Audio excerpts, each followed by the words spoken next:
하나님은 우리에게 밝은 낮과 어두운 밤을 주셨는데 여러분 그 이유가 뭐라고 생각을 하십니까? 낮 동안에는 활발하게 활동하다가 어두운 밤이 되면 잠시 활동을 멈추고 보금자리로 돌아와 쉬면서 하루를 반성하고 다시 시작하라는 의미가 아닐까요?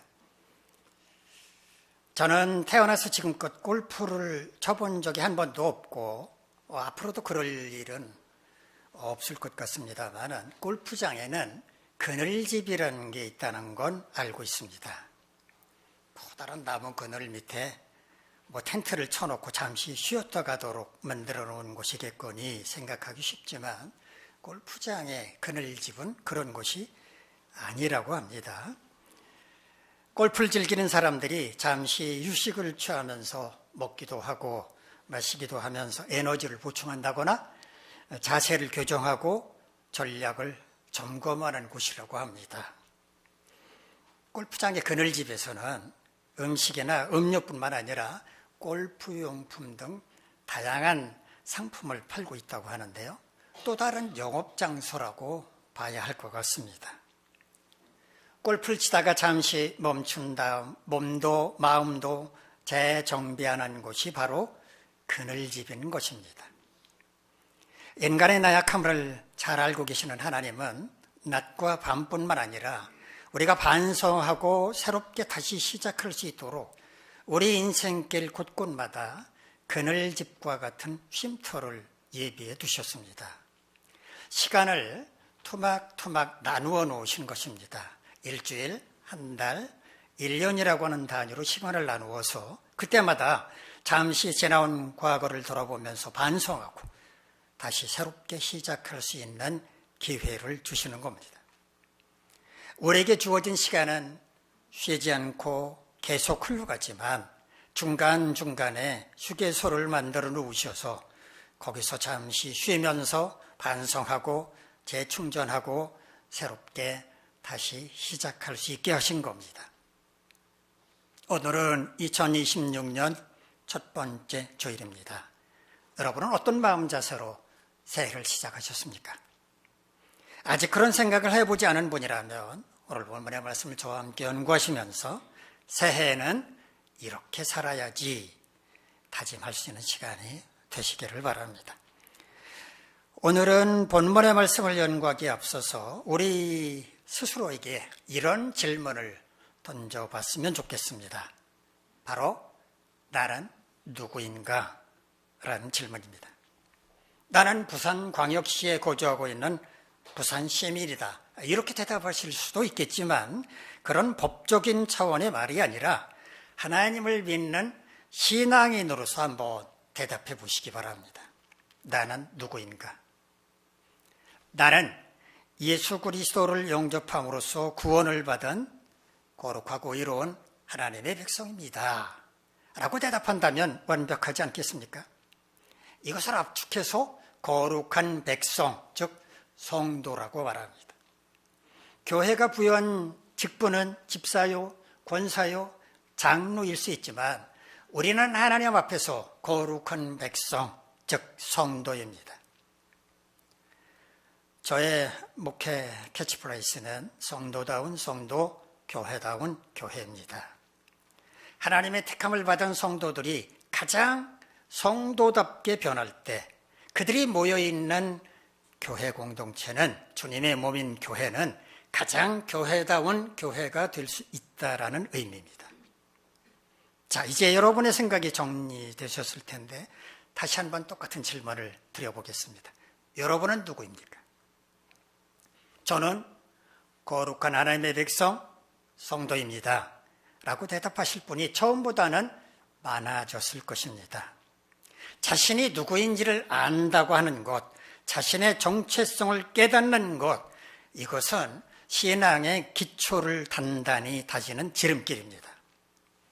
오늘은 본문의 말씀을 연구하면서 거룩한 하나님의 백성은 어떻게 살아가야 하는지를 함께 생각해 보도록 하겠습니다. 오늘 본문 바로 앞에서 사도 바울은 예수 그리스도를 영접함으로써 다시 살리심을 받은 우리는 하늘의 것, 즉 우리의 것을 생각하고 찾아야 한다라고 말했습니다. 우리의 생명이 되시는 예수 그리스도는 언젠가 이 땅에 다시 오실 텐데 그때 우리가 그분 앞에 서려면 그래야 한다라고 말을 했습니다. 그러고 난 다음에 오늘 본문으로 이어지는데요. 우리 골로새서 3장 5절에서 6절까지 말씀 함께 읽겠습니다. 시작. 그러므로 땅에 있는 지체를 죽이라. 곧 음란과 부정과 사욕과 악한 정욕과 탐심이니 탐심은 우상 숭배니라. 이것들로 말미암아 하나님의 진노가 임하느니라. 그러므로 즉 예수 그리스도로 말미암아 거듭났기 때문에 땅에 있는 지체를 죽여야 한다라고 말하는데요. 땅에 있는 지체를 죽인다는 게 무슨 의미일까요? 땅에 있는 지체, 즉 우리의 육신, 우리의 몸을 가리킨다고 보는데 어떻게 우리의 몸을 죽여야 한다고 하는 끔찍한 말을 서슴없이 하는 걸까요? 이것은 실제로 우리의 몸을 죽여야 한다라고 하는 의미라기보다는 육체 욕망을 버려야 한다라고 하는 비유적인 표현이라고 볼 수 있습니다. 자, 이어지는 말씀을 보면 음란과 부정과 사욕과 악한 정욕과 탐심을 예로 들고 있는 걸 보면 알 수가 있습니다. 음란이라는 말은 굳이 설명할 필요가 없을 것이고요. 부정이라고 하는 말은 깨끗하지 않은 것을 가리키는 말입니다. 사욕이라고 하는 말은 헬라어 파도스라고 하는 말을 번역을 한 건데요.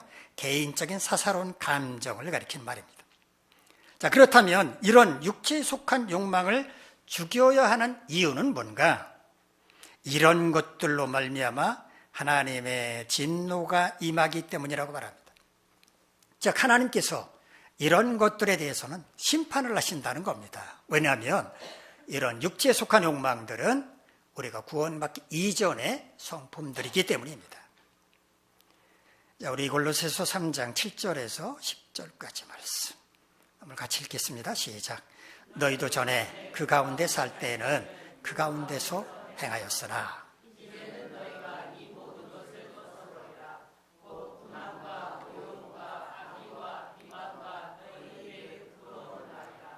너희가 서로 거짓말을 하지 말라. 옛사람과 그 행위를 벗어버리고 새 사람을 입었으니 이는 자기를 창조하신 이의 형상을 따라 지식에까지 새롭게 하심을 입은 자니라. 거듭나기 이전에는 육체의 욕망을 따라 살았지만 이제는 예수 그리스도를 영접함으로써 거듭났기 때문에 육체의 욕망을 벗어버려야 한다는 겁니다. 벗어버린다라고 오래말로 번역한 헬라어는요, 아포티데미라고 하는 말인데요. 버리다, 포기하다, 젖혀준다라는 뜻입니다. 육체의 욕망을 따라 살아서는 안 된다는 겁니다. 8절에서는 다시 한번 육체적인 욕망을 나열하고 있습니다. 분함, 노여움, 악의, 비방, 부끄러운 말, 거짓말 등입니다. 10절로 가보면 새 사람을 입었다라고 말하죠. 거듭나기 이전에 옛사람을 벗어버리고 새로운 사람의 옷을 입었다라는 말입니다. 입는다라는 말은요, 헬라 엔듀오라는 말을 번역을 한 건데요. 어떤 것 속으로 스며든다라는 뜻이고요. 또 옷을 입는다라는 뜻입니다. 새로운 사람으로서 태도, 습관, 그것이 몸에 배도록 한다라는 의미입니다. 그런데 새 사람은 자기를 창조하신 이의 형상을 따라 지식에까지 새롭게 하심을 입은 자라고 말합니다. 어렵죠.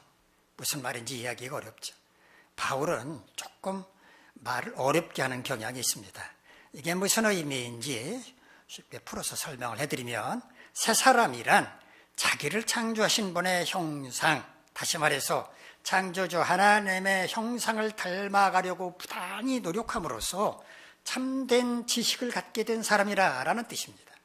참된 지식을 갖게 되었다라는 말은 사고방식 자체가 새 사람답게 변했다라는 뜻입니다. 억지로 새 사람답게 살아가려고 애쓰는 게 아니라 당연히 그래야지 이렇게 생각한다라는 겁니다. 오늘 본문의 핵심 메시지는 무엇인가? 죄로 말미암아 죽을 수밖에 없었던 우리는 예수 그리스도를 영접함으로써 구원을 받고 하나님의 거룩하고 의로운 백성, 즉 성도가 되었는데, 이런 우리는 구별된 삶을 살아야 한다는 것입니다. 구원받기 이전 옛사람의 욕망을 따라 살아서는 안 되고 거듭난 새 사람으로 살아야 한다는 겁니다. 마치 새 출발을 하겠다고 다짐하는 사람이라면 머리도 자르고 목욕도 하고 옷도 새로 갈아입는 것과 같이 거룩한 백성답게 삶의 목표와 방향도 수정하고 삶의 태도와 방식도 바꾸어야 한다는 겁니다. 그렇다면 우리는 어떻게 새 사람으로 살아가야 할 것인지 우리의 생각을 한번 정리해 봅시다. 앞서 제가 여러분께 자신이 누구인지를 아는 것, 즉 자신의 정체성을 깨닫는 것이 신앙의 기초를 단단히 다지는 데 중요하다라고 말씀을 드렸습니다. 새 사람으로 살아갈 때도 마찬가지입니다. 우리가 새 사람으로 살아가기 전에 가장 먼저 해야 할 일은 나는 새 사람이다, 나는 거듭난 새 사람이다 라고 하는 정체성을 분명히 하는 것입니다. 이게 왜 중요한지 말씀을 드리겠습니다. 새 사람으로 사는 것은 그렇게 쉬운 일이 아닙니다. 포기할 것도 많고요, 또 때로는 고통스러울 수도 있습니다. 우리는 편한 것에 익숙해져 있을 뿐만 아니라 편한 것을 추구하려는 습성이 몸에 배어 있는데, 새 사람으로 살아가는 게 이렇게 우리의 즐거움도 억눌러야 하고 때로는 고통까지도 감수해야 한다면 언젠가는 시간이 지나다 보면 내가 왜 이렇게 하고 있어야지? 이런 의구심을 품을 수가 있게 됩니다. 이 유혹의 과정을 넘기지 못하고 포기하는 사람이 얼마나 많은지 여러분도 잘 아실 겁니다. 작심삼일이라고 하는 말이 그냥 생기는 말이 아닙니다. 자기 스스로 그래야 한다라고 하는 이 의지를 잃어버렸기 때문입니다. 네 즐거움을 포기하고 이런 고통까지 감수하면서 굳이 새 사람으로 살아야 돼? 이렇게 마귀가 우리 귓가에 속삭일 때 그래 맞아, 내가 왜 이러야 하는 거지? 이렇게 맞장구를 치는 순간 우리는 새 사람으로 살겠다고 하는 목표는 무너지고 마는 겁니다. 이래서 작심삼일이라는 말이 생겨난 겁니다. 그러므로 올곧게 새 사람으로 살고자 한다면 나는 거듭난 새 사람이다 라고 하는 정체성을 분명하게 가져야 한다는 말입니다. 마귀가 유혹할 때 그래 맞아, 왜 이러야지? 이렇게 맞장구를 칠 게 아니라 나는 새로 거듭난 사람이야, 나는 새 사람이야 라고 선언할 수 있어야 한다는 겁니다. 그럴 때 우리는 새 사람으로 살아갈 수 있기 때문입니다. 자, 그러면 우리는 어떻게 새 사람으로 살아갈 수 있을지 생각을 해봅시다. 첫 번째는요, 지금까지 붙잡고 살아온 옛사람의 삶의 목표, 삶의 방식, 삶의 태도를 모두 버려야 합니다. 새로운 옷을 입기 위해서는 지금까지 입고 있던 누추한 옷을 벗어버려야 하는 것과 똑같은 것입니다. 새 옷을 입고 싶은 마음은 굴뚝 같은데 지금까지 입고 있던 옷도 좋아. 그래서 나는 이 옷 벗어버리지 않고 그냥 여기다가 새 옷 걸쳐 입으면 안 될까요? 이렇게 생각하는 사람이 있다면 어떻겠습니까? 아마 그 우스꽝스러운 모습을 보면서 사람들은 말할 것입니다. 저 사람 바보 아니야? 낡은 옷을 벗어버려야만 새 옷을 입을 수 있는 겁니다. 마태복음 9장 17절에서 예수님은 이렇게 말씀을 하셨습니다. 새 포도주를 낡은 가죽 부대에 놓지 아니하나니 그렇게 하면 부대가 터져 포도주도 쏟아지고 부대도 버리게 됨이라. 새 포도주는 새 부대에 넣어야 둘이 다 보존되느니라. 포도로 포도주를 담그면 숙성되는 과정에서 이제 팽창하게 되는데, 부풀어 오르게 되는데, 만약에 가죽 부대가 낡은 거라면 터져버리고 말 것입니다. 그러면 포도주를 담그려고 하는 노력은 수포로 돌아가고 말 겁니다. 그래서 새로 담그는 포도주는 반드시 새로운 가죽으로 만든 새 부대에 넣어야 하는 겁니다. 예수님께서 말씀하신 이 이야기를 당시 사람들은 충분히 이해할 수 있었습니다. 그렇다면 예수님은 왜 이 말씀을 하셨을까요? 율법이라고 하는 낡은 틀을 고집하면 예수님을 영접할 수가 없다. 또 예수님을 감당할 수도 없다라고 하는 의미였습니다. 예수님이 전하는 하나님 나라의 복음, 이 새로운 복음은 새로운 생각, 새로운 마음 자세로 받아들이지 않으면 안 된다라는 의미로 말씀을 하신 겁니다. 새 사람으로 살아가려면 낡은 가죽 부대는 버려야 합니다. 옛사람의 삶의 목표, 삶의 방식, 삶의 태도 모두 다 버려야 한다는 말입니다. 어떻게든지 더 많은 재물을 모아 부자가 되려는 것, 수단과 방법을 가리지 않고 출세하려는 것, 그것이 목표였고 남이야 어떻게든지 상관하지 않은 채 오로지 자기만 잘 되면 그만이라고 하는 태도로 살아왔다면 그런 걸 모두 내려놓고 새로 시작해야 한다는 말입니다. 부잣집에 몰래 숨어 들어가서 황금 덩어리를 잔뜩 훔친 도둑이 황급하게 작은 쪽배를 타고 깊은 강을 건너가고 있었습니다. 그런데 훔친 금덩어리가 얼마나 많았든지 배가 물에 소소히 가라앉고 있었습니다. 목숨을 건지려면 배의 무게를 줄여야 하고 그러려면 금덩어리를 바다에 강물에 던져버려야 했습니다. 그런데 그 도둑은 도저히 금덩어리를 버릴 수가 없었습니다. 어렵게 손에 넣은 금덩어리인데 어떻게 강물에 버릴 수가 있단 말입니다. 그 도둑은 어떻게 됐을까요? 금덩어리를 품에 안은 채 강물에 빠져 죽고 말았습니다. 옛사람을 버리지 못하면 새사람으로 살아갈 수가 없습니다. 나는 새사람이야 말만 하면 새사람이 되는 게 아니라 옛사람의 삶의 목표, 방식, 태도를 모두 버릴 때 비로소 새사람이 되는 길의 문이 열리게 되기 때문입니다. 두 번째는 옛사람을 모두 버렸다면 이제는 하나님께서 원하시고 기뻐하시는 삶의 목표, 삶의 방식, 삶의 태도로 살아가야 합니다. 하나님께서 원하시고 기뻐하시는 삶의 방식, 목표는 뭘까요? 믿지 않는 세상 사람과는 다르게 살아가는 겁니다. 거듭나기 이전, 그 이전에 살았던 것과는 다르게 사는 것입니다. 그런 삶은 곧 경건하게 사는 것입니다. 하나님의 말씀에 순종하는 삶, 주님의 인격과 삶을 본받는 삶, 주님의 몸인 교회를 섬기며 충성하는 삶을 사는 것입니다. 사도 바울은 고린도전서 10장 31절에서 이렇게 말했습니다. 그런즉 너희가 먹든지 마시든지 무엇을 하든지 다 하나님의 영광을 위하여 하라. 먹고 마시고 무엇을 한다고 하는 것은 곧 우리의 인생을 의미합니다. 우리의 인생의 목표는 하나님께 영광을 올려드리는 것, 오로지 하나님의 영광을 위해 사는 것, 그것이어야 한다는 말입니다. 무엇을 하든지 하나님께 영광을 올려드리겠다는 목표를 정한 사람은 어떤 태도로 살아가야 할까요? 빌립보서 4장 8절에서 바울은 이렇게 말합니다. 끝으로 형제들아 무엇이든지 참되며 무엇이든지 경건하며 무엇이든지 옳으며 무엇이든지 정결하며 무엇이든지 사랑받을 만하며 무엇이든지 칭찬받을 만하며 무슨 덕이 있든지 무슨 기름이 있든지 이것들을 생각하라. 누구나 이런 태도로 살아간다면 그 사람은 어디에서 무엇을 하든지 하나님께 영광을 올려드릴 수 있게 될 겁니다.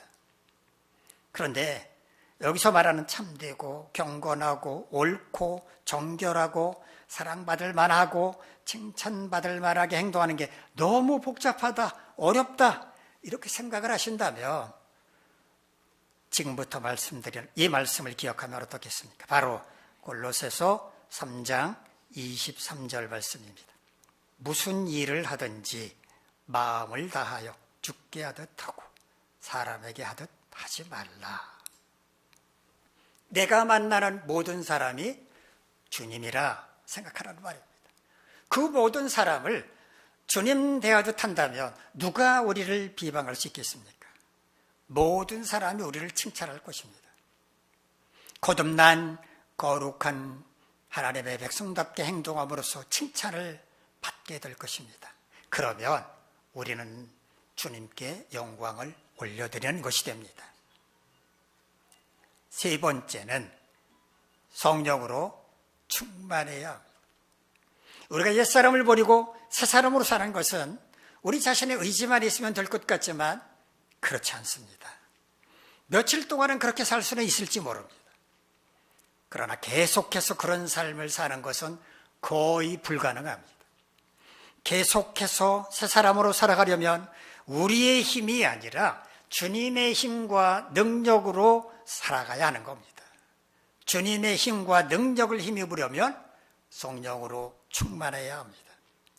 성령으로 충만하다고 하는 것은 우리 안에 거하시는 주님의 영이 우리를 완전히 사로잡아서 이끌어 가시는 상태를 가리킵니다. 이렇게 주님의 영이 우리를 사로잡아 이끌어 가실 때 우리는 무슨 일을 하든지 우리의 힘이 아니라 주님의 힘과 능력으로 할 수 있게 되는 겁니다. 이사야 40장 30절로 31절에 이런 말씀이 있습니다. 소년이라도 피곤하며 곤비하며 장정이라도 넘어지며 쓰러지되 오직 여호와를 앙망하는 자는 새 힘을 얻으리니 독수리가 날개치며 올라감 같을 것이요 다른 박철하여도 곤비하지 아니하겠고 걸어가도 피곤하지 아니하리로다. 소년이라고 오래발로 번역한 히브리어는요, 나르란 말인데요, 혼기에 이른 미혼 남자, 그러니까 총각이라는 뜻입니다. 장정이라고 번역한 히브리어는 바후르란 말인데 다 자란 청년, 원기왕성한 청년, 미혼 청년을 가리키는 말입니다. 그러니까 우리말로는 소년이고 장정이고 뭐 연령대가 다른 것처럼 번역을 했지만 히브리어 원어는 둘 다 원기왕성한 청년을 가리키는 말입니다. 이런 청년은 좀처럼 피곤해하지 않죠. 밤샘을 하고 나서도 그 다음날 너끈히 버틸 수 있는 게 청년입니다. 하지만 아무리 그런 청년이라고 할지라도 피곤하고 곤비하고 넘어지고 쓰러질 거라고 말합니다. 아무리 원기왕성한 청년이라도 피곤이 겹치게 되면 쓰러집니다. 인간의 힘과 능력에는 한계가 있기 때문에 그렇습니다. 그런데 여호와를 앙망하는 자는 새 힘을 얻을 거라고 말합니다. 앙망한다는 게 뭘까요? 앙망하다. 히브리어 까와하란 말을 번역을 한 건데요, 열심히 기다린다는 뜻입니다. 하나님을 열심히 기다리는 자에게 하나님께서 주시는 새 힘, 이게 뭐라고 생각을 하십니까? 바로 성령 충만함입니다. 성령 충만함을 받으면 독수리가 날개치고 올라감 같이 하늘로 높이 올라가는 것처럼 힘차게 살아갈 수 있게 될 것이며 곤비하지도 않고 피곤하지도 않을 것이라고 말합니다. 성령으로 충만하면 이럴 수 있다는 겁니다. 작심삼일로 끝나버리는 게 아니라 지치지 않고 꾸준하게 지속해 갈 수 있는 힘, 그 힘은 바로 성령 충만함으로부터 나옵니다. 새 사람으로 살다가 다시 옛날로 돌아가는 경우는 헤아릴 수도 없이 많이 있습니다. 왜 이렇게 자꾸 옛날로 돌아가는 걸까요? 귀소 본능, 회귀 본능 때문입니다. 본래 자기가 살고 있던 곳, 태어난 곳으로 돌아가려고 하는 동물의 태생적 성질을 가리켜서 귀소 본능 혹은 회귀 본능이라고 합니다. 사람에게도 이런 회귀 본능이 있습니다. 옛사람을 버리고 새사람이 되어 살다가 그 삶이 고통스럽고 힘에 버겁다 느껴지게 되면 슬그머니 옛날로 다시 돌아가려고 합니다. 그런데 성령으로 충만하면 이걸 막을 수 있습니다. 성령은 지혜의 영으로 분별할 수 있게 하기 때문입니다. 다시 옛날로 돌아가는 것은 아무런 유익이 없다는 것, 그것은 하나님께서 진노하실 일이라고 하는 것을 분별함으로써 과거로 회귀하는 것을 막아주기 때문입니다. 또한 새사람으로 살기 위해서는 믿음이 중요합니다. 하나님께서 이런 삶을 사는 걸 원하시고 기뻐하신다는 믿음, 나와 늘 함께 하셔서 이 삶을 지속할 수 있게 해주신다는 믿음이 있어야 실족하지 않고 계속 그런 삶을 유지할 수가 있는데, 성령으로 충만하지 않으면 이런 믿음을 유지하기가 어렵다는 말입니다. 주님은 나와 영원토록 함께 하시며 새 사람으로 살아갈 힘과 능력을 주신다는 믿음을 끝까지 지킬 수 있는 힘, 이 힘은 바로 성령 충만함으로부터 나옵니다. 하나님께서 우리에게 새해를 허락하시는 이유는 자신을 돌아보고 반성하며 새로운 마음으로 한 해를 다시 시작할 수 있도록 은혜를 베풀어 주시는 것입니다. 그러므로 우리는 새로운 마음으로 새해를 시작해야 합니다. 새로운 마음으로 새해를 시작하기 전에 우리가 먼저 확인할 게 있는데, 나는 예수 그리스도로 말미암아 거듭난 거룩한 백성, 즉 성도라고 하는 것을 분명히 하는 것입니다. 나는 새 사람으로 살아가야만 할 존재라고 하는 것, 즉 자신의 정체성을 분명하게 드러낼 수 있어야 한다는 말입니다. 그렇다면 예수 그리스도를 통해 거듭난 거룩한 백성, 즉 성도로서, 새 사람으로서 우리는 어떻게 살아가야 합니까? 첫 번째, 지금까지 붙잡고 살아온 옛사람의 삶의 목표, 삶의 방식, 삶의 태도를 모두 버려야 합니다. 마치 새로운 옷으로 갈아입기 위해서는 지금까지 입고 있던 누추한 옷을 벗어버려야 하는 것처럼 옛사람과 결별해야 합니다. 옛사람을 버리지 못하면 새 사람으로 살아갈 수가 없기 때문입니다. 나는 새 사람이라고 말만 하면 새 사람이 되는 게 아니라 옛사람의 모든 걸 버릴 때 비로소 새 사람이 되는 길로 들어설 수 있기 때문입니다. 두 번째, 옛사람을 모두 버렸다면 이제는 하나님께서 원하시고 기뻐하시는 삶의 목표, 삶의 방식, 삶의 태도로 살아가야 합니다. 하나님께서 원하시고 기뻐하시는 삶은 믿지 않은 세상 사람들과 구별되게 살아가는 것, 거듭나기 이전에 살았던 삶과 다르게 사는 것입니다. 하나님의 말씀에 순종하는 삶, 주님의 인격과 삶을 본받는 삶, 주님의 몸인 교회를 섬기며 충성하는 삶을 사는 것입니다. 주님을 대하듯 모든 사람을 대하는 것입니다. 세 번째, 성령으로 충만해야 합니다.